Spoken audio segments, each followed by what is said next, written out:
Hi guys, welcome back. Hey, what's up, everybody? Hey, welcome Powerhouse people. I tried a new thing. My kids used to emulate YouTubers, and they would do these little pretend YouTube skits, and they'd say, "Hi guys, welcome back" every time. So I think I'm gonna start. Hi guys, welcome back. Dan, where are you, man? So my background is real. Like, Oh, check this out. That's a real thing. yeah, It's mine not too. I virtual. play on this. My hand Eh, disappeared. Never mind. I was gonna Yeah, play the piano a little bit. right. Oh, So this is the marina at Shangri-La in Monkey Island. There's some town around here, but it's called Monkey Island, and I guess the lake is called like the Grand Lake or something. I'm terrible at all these little details and stuff. But anyways, I'm at Shangri-La in Oklahoma. How about that? that's cool. And look, there's it. Which way? Oh, yeah. Oh, there's even Sure. fence. So not like the mythical city in Tibet or whatever. No, I didn't make it that far. Okay. So not that Just a little. Shangri-La. Yeah, yeah. So you haven't achieved oneness and ascended to the afterlife or whatever. Nope, doesn't Okay. feel like it. Okay, just checking. Just checking. So yeah, I've been at the Thornton Fence Consulting Fence Business Conference over here. So it's been pretty cool, man. There's Okay. you can still see me, right? Yes, sir. Okay. All right, I just swapped over and I'm looking Oh, at some don't look pictures. at my coffee cup. Don't look at your Yeah, you want to see? Okay. Oh, oh no. So I have I've done it this now, is, haven't I? yep, for sure. So I don't really. I was gonna kind of fake like I don't know what you've been doing, but honestly, like aside from what Thornton Tony what Tony Thornton told Thornton what Thornton told us about the event is all I know. So whatever we know from the show is all I know about what you're doing. Right. So I was gonna try to play like super dumb and be like, "Oh, hey, it's Dan. Where are you? What are you doing? What have you been up to?" But the truth is, I really don't know. Right. So can you see that? No, you cannot. Nope. All right. So yeah, we had Tony on the show a few weeks ago. I was trying to share my screen, but it tells me I have to quit and reopen Chrome, and that's going to be a little awkward. So I was going to share some pictures, but doesn't work. So we had Tony on the show a little bit ago, and I think we kind of talked about this event, right? And we've talked about it like every week. We've mentioned that I was going to be here, and so Right. I'll kind of first of all, I was going to tell you about like my drive over here. So I drove from Memphis, Tennessee, and I went across Arkansas. I went up through Fayetteville, Arkansas, and I crossed over in like the very southwest corner of Missouri. Right. And I went through a little town called Noel, Noel, which is not Noel, it's Noel. And so I was on this 2-lane road from the interstate for probably about 10 miles. There's just like this windy mountain road going through the trees and everything. What? And sorry to anyone who could hear that. I don't know if the notifications are coming through or not, but Yeah, so mine it's this are little. on. I don't know how to turn them off. Yeah, sorry, we're not professional yet. We just This isn't even my try. computer. Like I mean, my background isn't is virtual and it's not real, but I'm not at my desk. So So I'm going through this little like windy mountain road as the sun's setting. So there's like this, pink and orange sunset going on that's like shining through the trees. And I'm on this little 2-lane mountain winding road. And it was pretty cool. And then I got like through the windy part and I came down in this little town, Knoll. and it's like a really old school town where like all the buildings are kind of just like stacked down the sides of Main Street. And so you cruise through there. They have Christmas lights everywhere. Did you freeze? Zach is frozen. So they have Christmas lights everywhere going down through there. And then I turn and I go up the side of the Elk River. So there's like this sheer rock face on one side and this little river on the other side. It was really cool. So I just kind of wanted to share that. There was some pretty nice scenery. And Sounds lovely. yeah, it is lovely. I thought it was going to be like a little shortcut, right, to where I got back to the interstate, but no. Right. So I stayed on 2-lane roads where the speed limit was 65 miles an hour on 2-lane roads all the way from Missouri to the Shangri-La Resort. Like I never saw another interstate. Beautiful. So And it's Shangri-La kind is of, in Oklahoma, yeah. Monkey Island, Oklahoma. So the weather app, what does it say? Like, hold on. Afton, Afton. Okay. So I guess that's maybe the nearest town. I don't even know. Cool. But yeah, it's pretty far off the beaten path over here. But there's like some little towns and stuff that you go through, and there's some restaurants and stuff if you wanted to drive a little bit away from the resort. But I mean, man, we were pretty much here the whole time. So it was just I think there was around 90 people that came out here. So it was just like the whole group of 90 of us was almost the entire resort because it's their off season. So like anywhere you went, when you saw people, like they were all fence people, which was pretty cool. And so anytime you go to like an AFA event, FWA event, any of that here, I mean, half of what you're getting is just networking or Right. building community, as they like to call it, which is really enjoyable. I mean, you get to like rub shoulders with the who's who of the fence industry here.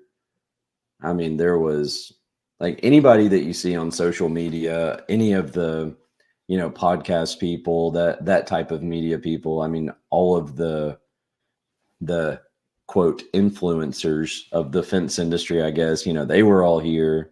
I mean, a ton of people that own fence businesses, like almost everyone in the room owned their company. So I mean, it was like the whole networking aspect of it, and the social side of it was pretty amazing too. But so I have a lot of notes that I wrote. I mean, I wrote like 6 or 8 or 10 pages of notes. And so for anyone who can't see, like this is a whole notepad. You okay there? Yeah, they're like there's an ongoing discussion going here in the office through Teams, and that's why I keep getting these notifications from. Oh, just close Teams, man. Huh? Just close Teams. Oh, I muted it. I think it's set to have notifications. I'm pretty sure I silenced it. Sorry. Sorry for coughing. I have been got like a sinus infection and this kind of junk going on too. You think that's just because like we go to a different climate? We get that? Probably. Oh, now I got an email. So I mean the weather's similar here, but definitely like the humidity is different and stuff. But yeah, so I took some pictures and stuff like that. And of course, I mean, anyone on social media in any of the fence groups, like you've seen pictures of everyone here. But yeah, so it was like 3 days of classes. So breakfast started at 7. The classes started at 8, and then they ended theoretically around like 5. So Monday, yeah, I think the days all kind of run together, but I think Monday there was like an added on class that was for gate safety, right? Oh, nice. So there was recently a fatal event where a gate fell and it crushed a child which led to the child's death, unfortunately. Right, like our worst nightmare, or Right. the thing Worst we case scenario. the reason we over engineer things is to save for that happening. Right. And so, Is that why you you know, asked pictures for the tag gates? it is. Cool. It is. Yeah. So we just installed a gate, and there was some like half or 5/8 solid bar that we just kind of bent loops and, wrapped them around the gate uprights and welded it that way. If the hinges did fail, then that was like a secondary catch. Right. So I we've think done that several times on bigger gates. But I think, my opinion, we as an industry all probably need to kind of step that up a little bit and put some fail safes in. right, because I mean, right now, currently, there are the means to prevent impingement, and that's pretty much what we really think about most of the time. We don't really think, what if the hinge fails and this thing literally falls off? Right. Or the gate that failed recently was a V-track gate, and it Right, went past the stops and it fell. And so that's fine. Like, we can do a lot of things, and we all should do things on new gates, right? To prevent failures and stuff like that. Like, we've had a couple of V-track gates that fell, after they were installed, and it was all because of the negligence and misuse of the end user, though. Right. right, So it was one of those situations where they'll just like take the gate and sling it, or, just kind of like shove it and let it roll on its own. And it just boom against the catches, both going opened and closed. So it's not really, wasn't like we didn't really do anything wrong because we installed the gate properly, and, we had catches and safeties and all that stuff on it. But just that constant abuse right, caused the catches to fail. And I think that's where the issue lies, right? We as an industry can step up. We can do things on gates when they're installed new. And so, like, the hoops that we bent, those don't even touch the gate, right? So they're not a wear item. They're not anything else. The hinges have to fail and the gate has to fall for it to catch it. So that's, I think, the key piece of it is it can't be something that's going to wear over time, right. because These friction stops, if you will, are resisting the force of the gate over and over and over. I mean, so that's right. essentially, And ultimately, most of it is all just a piece of metal. And, you can right, only bang on a piece of metal so many times. Um, so, that's a big part of the conversation is like, okay, we can do stuff when it's new. We all need to step up and do stuff when the gates are new. But what are we going to do 5, 10, 15 years down the road? Who's going to inspect the gates and all of that? So, my personal opinion, a big piece of that is just consumer education, and like right. letting them know that, hey, this gate failing is a possibility if it's abused, if it's misused, all of that stuff. So, that way, at least it's something that consumers are aware of, and, maybe they can kind of look out for it. And I'm sure there will be maintenance plans and things like that that come along as a result of this movement that's happening in the industry right now. Right. But there's resources out there. This is what Tony did. He has UL 325 and ASTM F 2200 standards put into a book. So the backside of this book has a checklist just to make sure that, everything is up to the standards that are available. And he kind of, I mean, this thing is like, it's quite a few pages, and it's got Cool. a ton of information and stuff in it. And I think that's available on his website, I'm pretty sure. So I think it's on the Thornton Fence Consulting website. I know here's another publication from, it says AFA and DASMA on the bottom. So there are things happening right now to try to improve gate safety and to try to at least get everybody heading in the right direction and thinking about it. So we have to, that'll be a thing that we talk about internally over the coming weeks, is trying to put in some safety measures and stuff like that, and basically come up with what those safety measures are going to be. Because a swing gate like that's fairly easy. Lockinox makes tethers that is basically a steel cable that attaches to the gate post and the gate upright. And that way, in the event of a hinge failure, that tether catches the gates. But when you start getting into V-track gates and cantilever gates and things like that is where you get a little bit more difficult. You good? My camera's super laggy, so yeah, I can tell. Yeah, it's really weird. Yeah. Yeah, everything's cool. Yeah, I'm into that, man. I mean,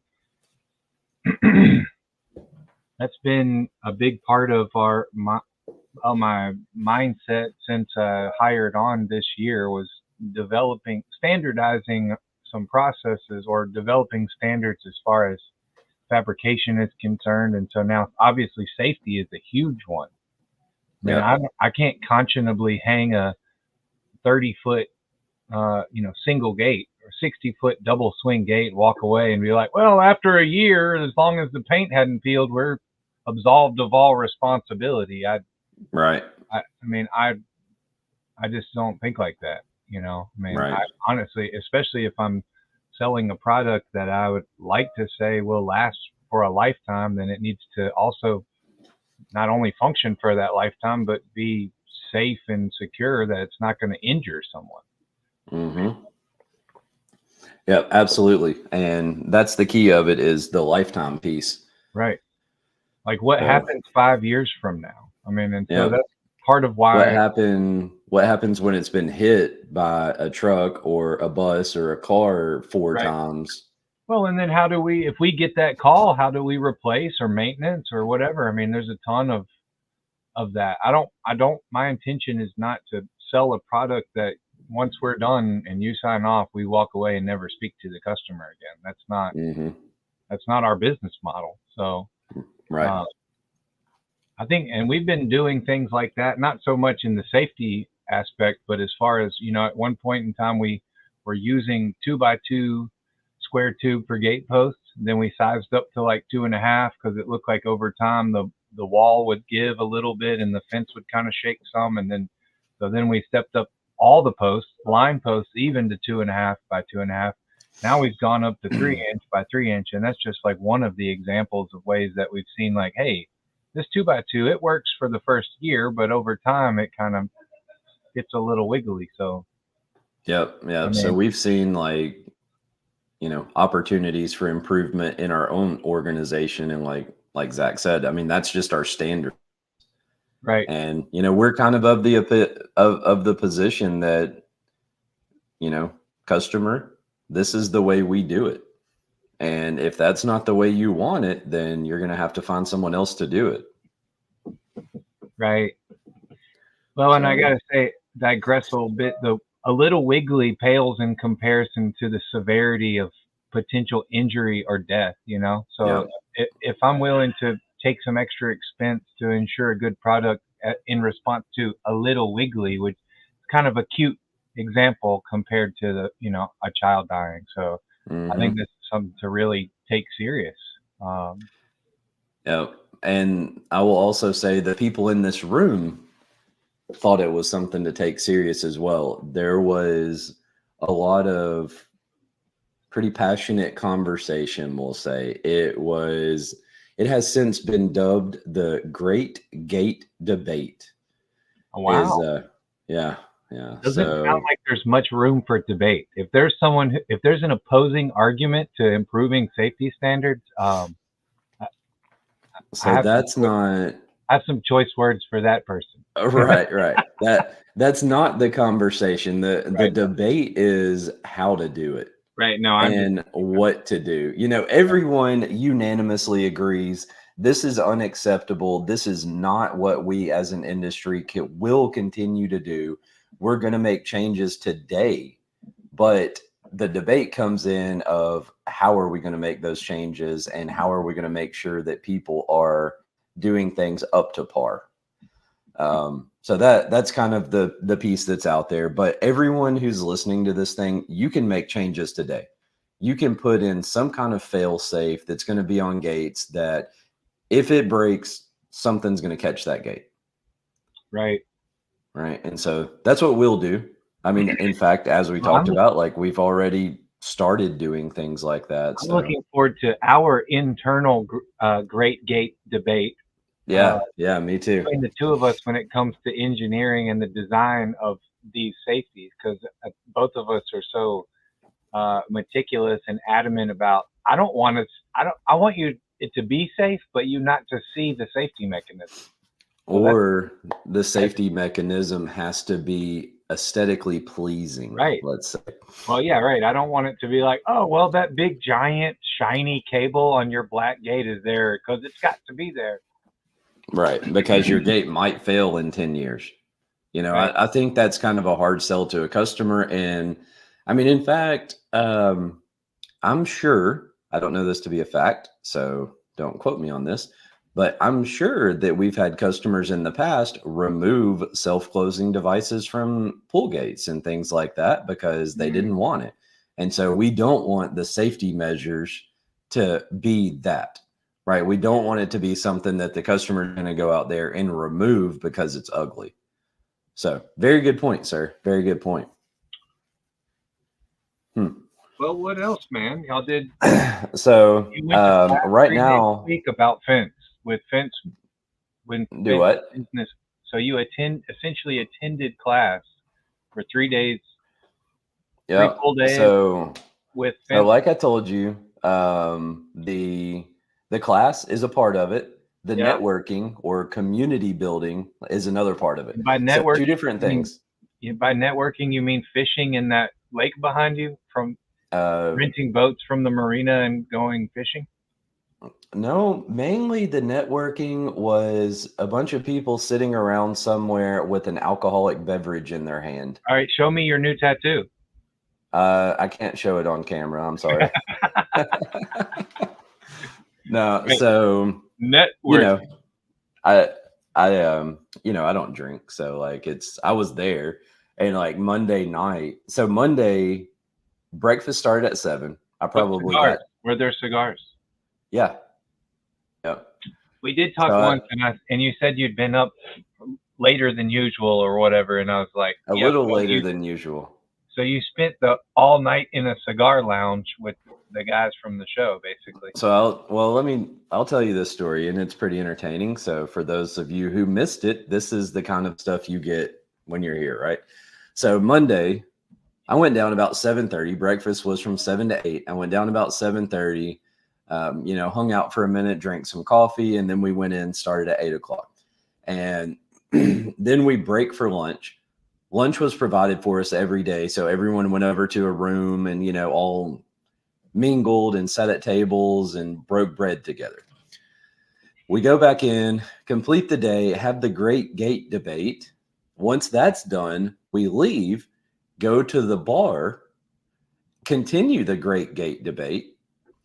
And then the bar closes. And so like an hour and a half after the bar closes, they finally just like kick us out of there, right? They're like, y'all have to go somewhere else. Right. So we go outside. As a result of fence workers everywhere, bars are now limiting conversation. Not only is it politics or religion, now you can't talk about gates in bars either as a result of you guys. Great gate. Well, so I think debate. Bars everywhere. I think you just froze with your hands up. That's pretty funny.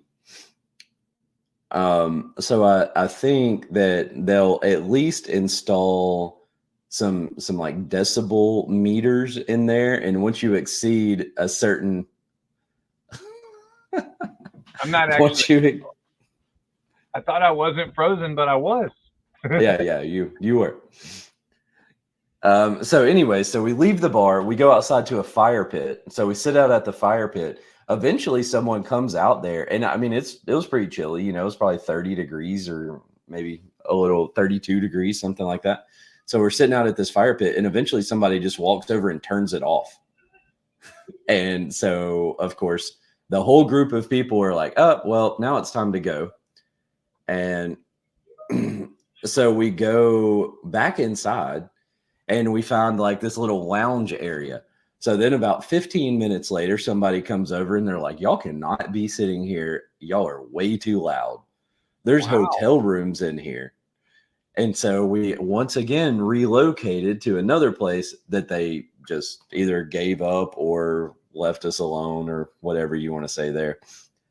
And so I headed up to the room probably around 3:30 Tuesday morning, and there were still people down there. So it was, 4 o'clock or so Pretty when I cool. went to bed.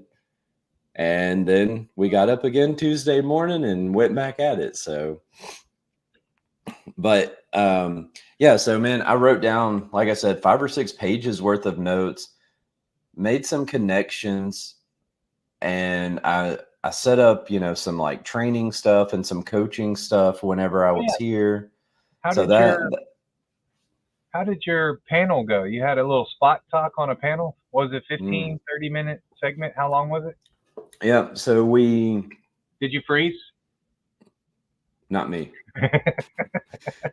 So Justin Judy is, as we've decided, like A robot. the fence software expert, right? Yeah. And so lovely he guy. talked about technology in general is kind of his thing. And he goes up and he kind of starts running through all of this stuff. We all had all of the software companies, or well, not all of them, but I don't know. A lot of software companies were here. A lot of them had slides in his presentations, those that were here and some that were not here. And so we were able to kind of like stand up and talk for a minute about our software. And then after that, we all went to the front of the room and we all sat down, and it was just like a Q&A session. And so people would ask a question, and there was, I don't know, 5 of us or something like that sitting at the front of the room, 5 or 6. And so when someone in the audience asked a question, we would basically go down the line and everyone would answer the question. And so, and then the next question, it would start the other direction. They were even more confused than when you started. Yeah, right. Here's 5 completely different answers for your question. That's right. But, fortunately, it was mainly about, it was just kind of like general questions, right? Cool. And if they had specific questions for any of us, then they came and found us after the fact, and we talked for a bit. Brain busters? Did you ever find yourself stumped? Did you ever say, I don't know, or? I find myself stumped all the time, man. That's nothing new. I'm constantly stumped. I have a story, if you'll allow a story with Zach Shue. All right, let's do it. So a friend of mine, I went to a wedding a couple weeks ago, and my friend was complaining before the wedding about a suit not fitting. And I saw him at the wedding and was like, is that the suit that doesn't fit, And he said, yeah, it's too small. I'm barely holding it in. It's painful. And I was like, yeah, I know that. I know that feeling, but not as it pertains to a suit, I can't imagine being in front of that, in that situation, being asked as a professional to give my opinion. It feels like a lot of pressure. I mean, Yep. And I know when you were asked, you were kind of like, yeah, I'll do it. I don't know what, but. Yeah, no, I mean, just going in and like, hey, some people are going to ask you questions, and there's going to be 90 people in the room. Good luck. And it's kind of it is a little bit of a nervous thing, They didn't throw really rotten know. Fruit, though, right? Do what? They didn't throw expired fruit. No, I don't think anyone threw any rotten tomatoes at us. Cool. So that's good. A win. I wish y'all could see. I wish y'all could see my camera setup I have right now.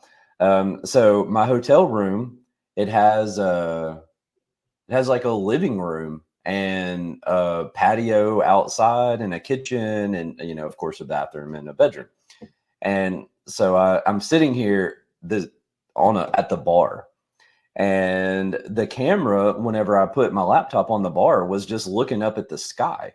And I was like, no, that's not what I want. Like, I wanted to be able to see the marina and the lake and, the mountains and all this stuff behind me. So I was kind of like looking around the room. What am I going to sit this thing on? So I unplugged the microwave and carried the microwave over here. And I now have my laptop sitting on top of the microwave so that I could get the right camera angle. Right. You But can make yourself a hot pocket and be on the camera simultaneously. that's right. Exactly. You can fix your food and talk at the same time without even having to move. So that's pretty snazzy. Yeah. The lower So I half kind of of your body failed. I kind of never mind. failed from a media perspective since I've been here, in that I didn't really produce anything. Like this Were is you the one thing. were you allowed to? So that was one. Did anyone record the panel? Were people recording? So there was it's like JRL or Joran. What I think the name of the company is JRL. And they're a media outfit and they do a lot of stuff in the fence industry. They're in the same town as Sean King, Mr. Right. Fence and all Yep. that. And they travel around and they produce a lot of really amazing videos and stuff like that for people in the fence world. And so just kind of to get a little bit deeper into that real quick. So what they'll do, like if we wanted them to make us a video, what they would do is they would like subcontract local videographers and tell them what kind of shots and everything they want. And these people would go out and film all the shots and then send the footage back to JRL. They'll edit it, they'll make it into videos. And I've seen a lot of the stuff that they did and it was really awesome. But anyways, so they had a whole crew here. And they were going around with cameras and interviewing people and stuff. Right. You're They frozen. produce. It's just not, I know. So there will be content that comes out of here that was produced by them, but I didn't personally make any. Sure. There was, I know I saw the other podcasters did some interviews. I think it seemed like Dan Wheeler did about 42 interviews with people while he was here. So, Right. and I'm sure the other ones were doing them as well. But yeah, no, All I kind nine of, bands. yeah, no, 20, I think there's 25 now. Last time I checked. right. 40, Anyone in the wait, fence hold on. industry, What's that? any 72 Dans who have fence podcasts. anyone in the fence industry named 98. Dan, 98 now. right? Everyone in the fence industry named Dan is required to have a podcast. So Yeah. it's not an option. Like you have to do it apparently. But yeah, man, it was cool. I don't know how much I don't really want to like get into all of the stuff that I learned too much. It's a lot. Like, so for those of you who don't remember or haven't listened to our introduction or anything, like I was born in the fence industry, right? So I've done this since I was alive, and there was still a lot. I still wrote, 6 or 8 pages of notes down, and man, I made myself like I have things to do, and I was like, "Yep, we have not done that. We need to do that." And like I got it all pumped up about it. I was like at the end of the sessions, I'd be like, "Man, I'm about to go to my room right now and like get to work on this stuff." Right. And I told so Michael. Michael's sitting in here. He can overhear the video. He's laughing. I told him. I said, "Wait till Dan gets back from this conference, man. We're gonna have a whole new business organization and structure. Like yeah, everything that right. we're talking about, the way we do things right now is gonna all change come next Monday morning, right?" Yep. Yeah, so it's cool. So I bought the fence company from Dad 10 and a half years ago, right? Congratulations! Just this Oh, weekend. I'm yeah, just yeah, this weekend. No. kidding. So, we kind of have our way of doing things. And like my point in all of this is, to me, no matter how long you've been in this, you can come to this stuff and you can benefit from it. Right. Again, I'm a lifelong fence guy. That's all I've ever done. I've never had a job doing anything else. And, no matter who you are, you come here, you're going to learn things. You're going to pick up something. And you might sit and listen to a 2-hour long presentation, and there's only 10 minutes of it that's like really profitable, beneficial to you. That may be the case. But that 10 minutes makes it worthwhile coming here. Right. And then sitting around talking to people about, how does your business operate? what kind of jobs? I mean, I was talking to some people last night, and they were telling me about some jobs that they did that were surprisingly profitable. And they're like, man, I would go everywhere doing this exact job that I did because like we knocked it out. We made the best money we've ever made. Right. And hearing stuff like that, and what they were talking about was something I never would have thought about. But I mean, that kind of stuff. I mean, you're not going to get that sitting at home. You're maybe going to get little pieces of it here and there if you listen to stuff like this or, other people's Right. podcasts, watch videos. I was gonna try to frame our podcast like that. So stay tuned, people. You may have to put up with 45 minutes of our banter to get 1 minute of actual helpful information. But I assure you, it's in there. You'll get something somewhere one of these days. Eventually. Hang in there. Yep. So I personally was presented with some opportunities while I was here, which is pretty cool. And so, it's kind of a unique thing for me because like I have a fence company, so I benefit from that side of it. I have a software company for anyone who doesn't know, like Simpalo right here is a software. So, obviously networking and like promoting that is beneficial, but also this podcast. So like I got three things going on whenever I come to this type of stuff. And man, the Thornton Fence Consulting Group, they have their schedule for next year. And so they're doing two of the super summits, one in the spring, one in the fall. And I told Alyssa, I was like, I'd really like to go to both of those and take someone with me to both of them. Right. Dude, What my are you video doing, is man? crazy. I don't know. I know. What are you just like playing with it? I've just casually made normal movements, but in slow motion, they look really awkward. Right. It's like your frame rate is 3. I think you were in the middle of proposing to me and asking me to go with you to the next conference on camera. Yeah. So what I'm really trying to say, Zach, is would you please, I'm on one knee, would you please go with me to these friends conferences? Well, I got to figure out who. Right. So I'd like to take a different person with me every time is what I'm saying. I agree with that. I think because even like you say, like what you take from these things obviously with different life experience, we have different perspectives. So what I deem valuable, another person within the organization may have a different perspective and collect and take in different informations and, different important things that we need to do. Yep. And, everyone kind of has like their department and their job. Holy cow. Your camera just caught up with like the last 3 minutes of lagging. That was crazy. I know. Isn't that wild? So, that's really how I live life, actually. That's just what I look like on a daily basis. Yeah. So I think, people in our organization, like you said, man, everyone's a little different. And like what people take away from it is going to be a little different. So, yeah, so I've been to, the big trade shows, obviously. I've never been to an event like this, like a smaller group. I mean, just I'm going to offer you a word there, an adjective, intimate. Intimate? I thought about that, but I refuse to say it.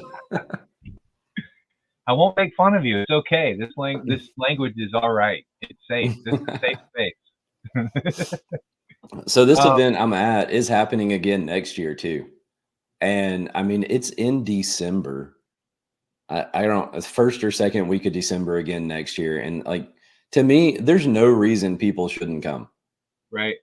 I think the event next year will sell out because this hotel has a limited number of rooms.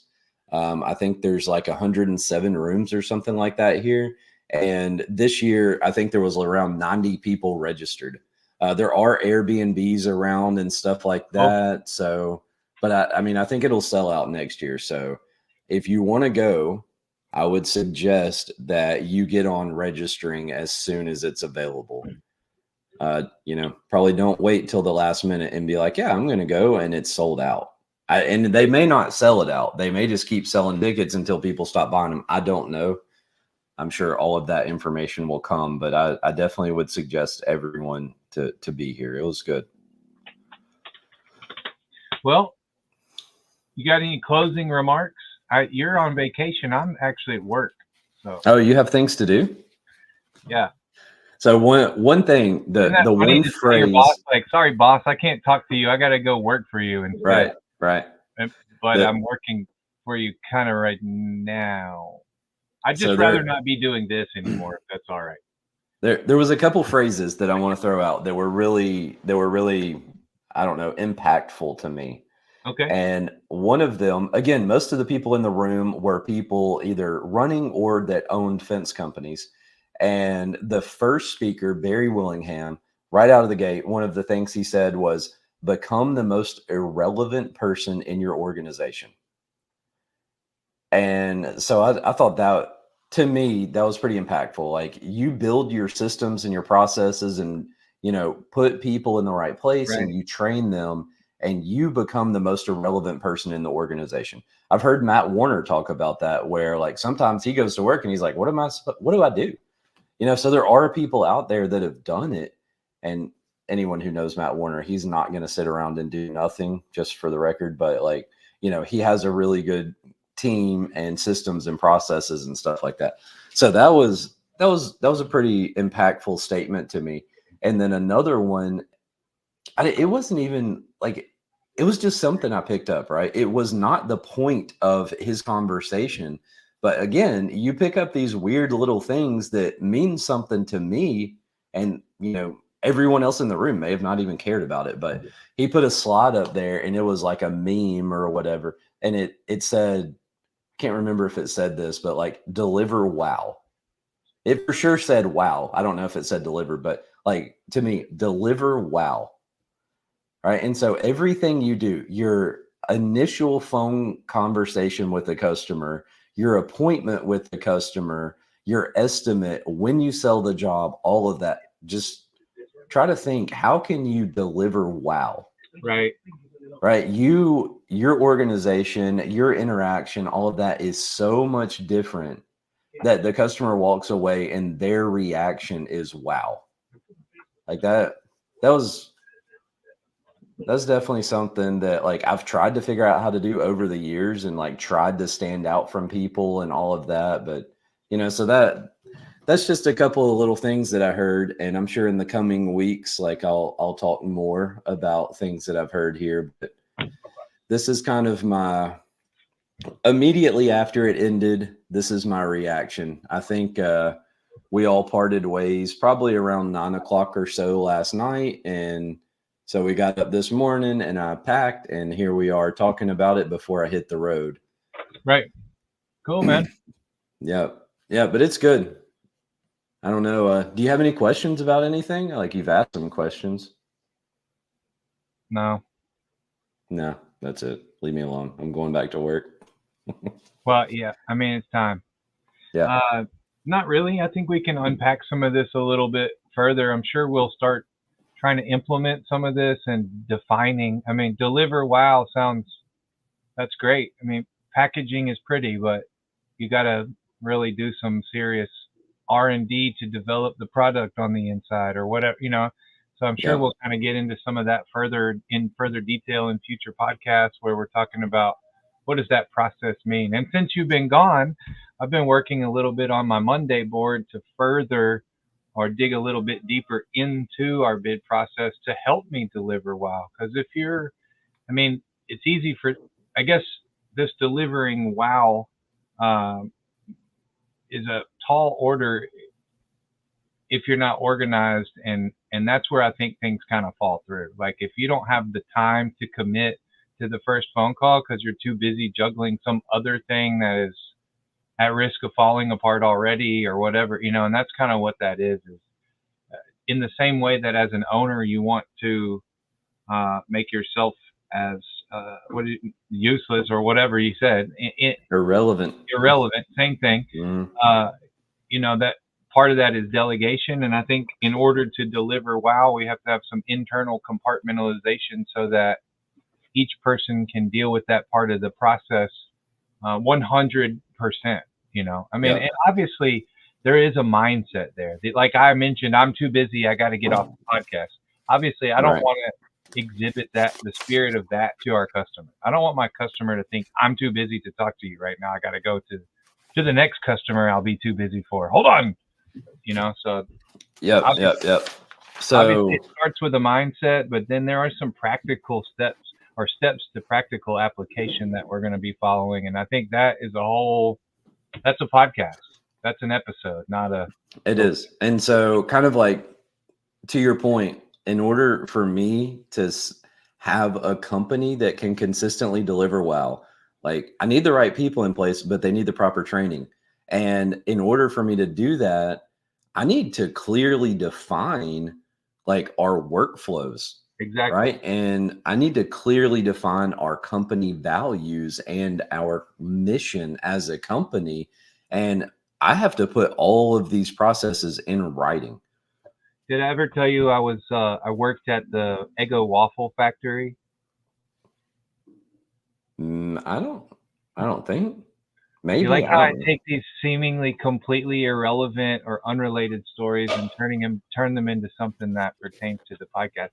So my job at the Eggo Waffle Factory was to ensure that each Eggo Waffle customer was wowed when they opened the package, by way of ensuring that all of the waffles were complete circles and they were not incomplete waffles, right? But so I Uh-huh. but every person had a job. There were stations. Those stations were clearly defined, and that waffle didn't leave that station prior to being completed. And so I Mm-hmm. think we can take a good look at kind of the manufacturing or production industries to even implement processes in the office. Right.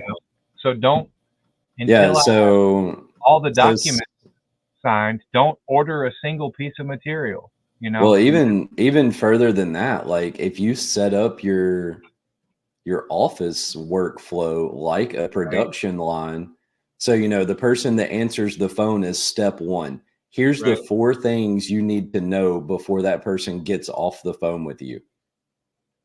right. Right. And I mean, make that into a checklist. So, Let's and that's include sitting on everyone's who answers the phone. It's sitting on their desk. These are the 4 things you have to do every time the phone rings. right. So I've been Yeah. working yesterday. I spent about 3 hours designating that like step by step for myself, and then Yeah. making it an item in Monday, which is the project management, quote unquote, project management software I'm using. So Yeah. new lead has checked this box. Did you get their name? Did you get their number? Did you get their email? Did you get the job description? Did you get the How, contact name of the person? You how know, about this? What's the source of the lead? that is data we have yet to start collecting. So we have off and on, but we do not collect that data right now. Right. The last time we did it was when we still did a residential fence, and which has been we haven't done at all this year. And so it's been at least a year ago since we collected any of that information.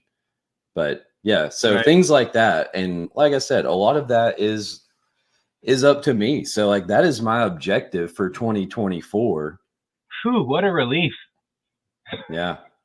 Well, I didn't say I was going to personally do every bit of it. No, no. But to generate the idea in itself, I often am like, here are some things that I think we could improve on, but I'm the one who's responsible for designating this process.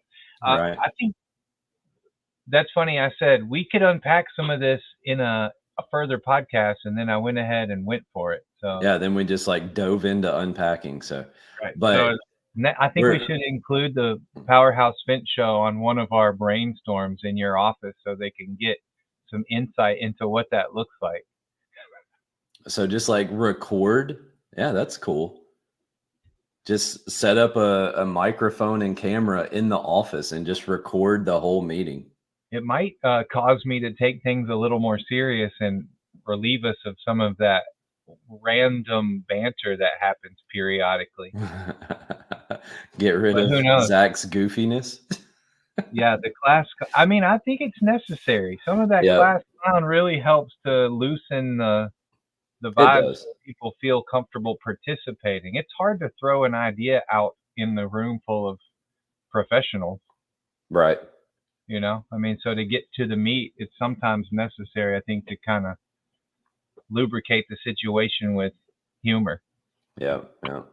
Dude, your camera is driving me nuts. Me too.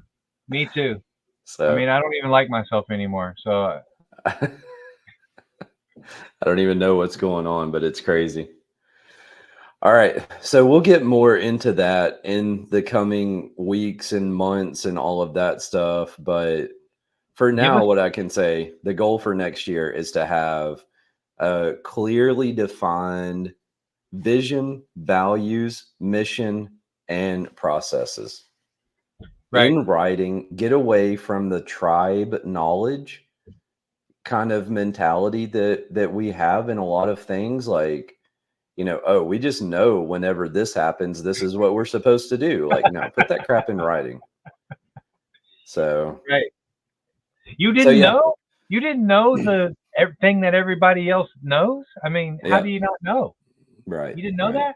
That's how we always do it. And we've done some of that with like Trainual. Right. I mean, there is some stuff in there, but like we really need to get back to that and step up our game. And so that's our focus for the coming year. So, Cool. and I think what we're going to do is we're going to make some goals for the year, right? We're going to write them down. And that can be 2 goals or it can be 20 goals or whatever. But I would also challenge anyone listening to that to do the same thing.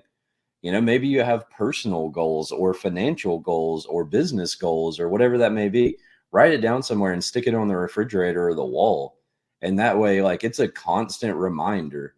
And I think it also will like give us some pressure when you walk by and you see it. So What is going on with the cameraman? I know it's terrible.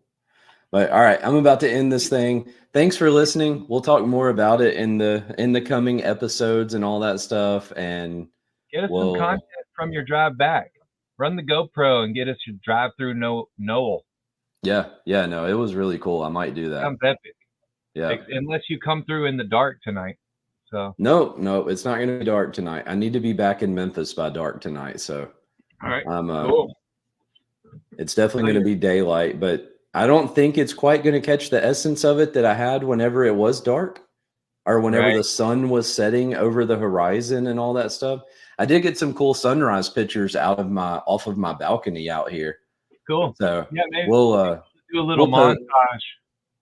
Yeah, we'll get it all to Ilaria and get her to make a montage thing, like you said, and we'll post that so everybody can at least see some pictures and stuff. Well, thanks for checking in, man, and thanks for all of the people who are going to watch this video. Thank you guys. Y'all are the ones who keep us in business or keep us doing Keep what us we're going. doing. Give us the fuel to do any of this. It really, honestly, I think that we are doing a kind of a video log of our processes and everything. It really is like some measure of accountability to follow through with these goals and stuff that we're setting for ourselves. Yeah, I mean, we Yeah. just put it out to the world what the 2024 goals were. For Hey, us, there's an idea. What if you come up with your own goals and you just put it on social media or something like that, and that way you just put it out to the world, like, this is what I'm doing in 2024. right? By August, I'll be in the bed with a tub of ice cream, but that's uh, okay too, you know. I might be in bed with a tub of ice cream tonight. So Still accomplishing goals, crushing ice yeah, cream, crushing goals, baby. that's right. Feel ya. All Enjoy right. it. Well, thanks for joining me, Zach. Thanks for everyone listening, and we'll see you next week. Right in time for me to unfreeze. Bye, everybody. Thanks for our Bye, powerhouse listeners. Later, man. powerhousers. Yeah.